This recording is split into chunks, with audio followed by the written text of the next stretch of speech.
একটি সূরা, মাত্র 4টি আয়াত, কিন্তু পুরো কোরআনের 1/3 সওয়াব। আপনারা কি জানেন এই সূরা পাঠ করলে জান্নাত নিশ্চিত হওয়ার সুসংবাদও আছে? আজ আমরা জানব সূরা ইখলাসের এমন কিছু ফজিলত যা আমাদের জীবনকে বদলে দিতে পারে। আসসালামু আলাইকুম প্রিয় দর্শক, আজ আমরা আলোচনা করব সূরা ইখলাসের ফজিলত নিয়ে, যে সূরাকে নবী করিম সাল্লাল্লাহু আলাইহি ওয়াসাল্লাম তাওহীদের সূরা নামে পরিচিত করেছেন। মাত্র কয়েক মিনিটে এমন আমল শিখে যাবেন যা প্রতিদিন করলে অসংখ্য নেকি অর্জন করবেন। রাসূল সাল্লাল্লাহু আলাইহি ওয়াসাল্লাম বলেছেন, সূরা ইখলাস কোরআনের 1/3 সমান, কারণ এতে আল্লাহর একত্ব, মহিমা ও একত্ব এত পরিষ্কারভাবে বর্ণিত হয়েছে যে পুরো কোরআনের আকীদার মূল এই এক সূরাতেই নিহিত। ভাবুন তো, আপনারা মাত্র একবার সূরা ইখলাস পড়লেন আর পেলেন পুরো কোরআনের 1/3 পড়ার সওয়াব। এক সাহাবী প্রতিদিন নামাজে সূরা ইখলাস পড়তেন।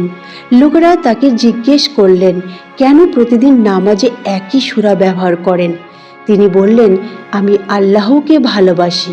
এই সূরায় আল্লাহর গুণাবলী রয়েছে, তাই আমি এটি পড়ি। রাসূল সাল্লাল্লাহু আলাইহি ওয়াসাল্লাম বললেন, তুমি এই সূরাটিকে ভালোবাসার কারণে জান্নাত লাভ করবে। এই সূরা আল্লাহর প্রতি ভালোবাসা প্রকাশের অন্যতম মাধ্যম।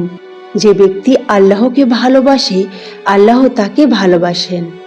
রাসূল সাল্লাল্লাহু আলাইহি ওয়াসাল্লাম বলেছেন, যে ব্যক্তি প্রতিদিন 10 বার সূরা ইখলাস পাঠ করবে, আল্লাহ তার জন্য জান্নাতে একটি গৃহ নির্মাণ করবেন। প্রতিদিন মাত্র 10 বার, 1 মিনিটও লাগে না। তার জন্য এত বড় পুরস্কার। আল্লাহ তাআলা কত দয়াময় তাহলে জানুন।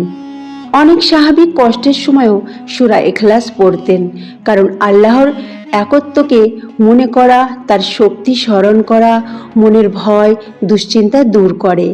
হাদিসে এসেছে, রাসূল সাল্লাল্লাহু আলাইহি ওয়াসাল্লাম ঘুমানোর আগে তার 2 হাত জোড়া করে সূরা ফালাক, সূরা নাসের সাথে সূরা ইখলাস পড়তেন এবং পুরো শরীরে ফু দিতেন। এটি রক্ষা, বরকত ও নিরাপত্তার আমল। রাসূল সাল্লাল্লাহু আলাইহি ওয়াসাল্লাম বলেন, কেউ সূরা ইখলাস, ফালাক, নাস পড়ে নিলে সব ধরনের অনিষ্ট থেকে রক্ষা পাবে।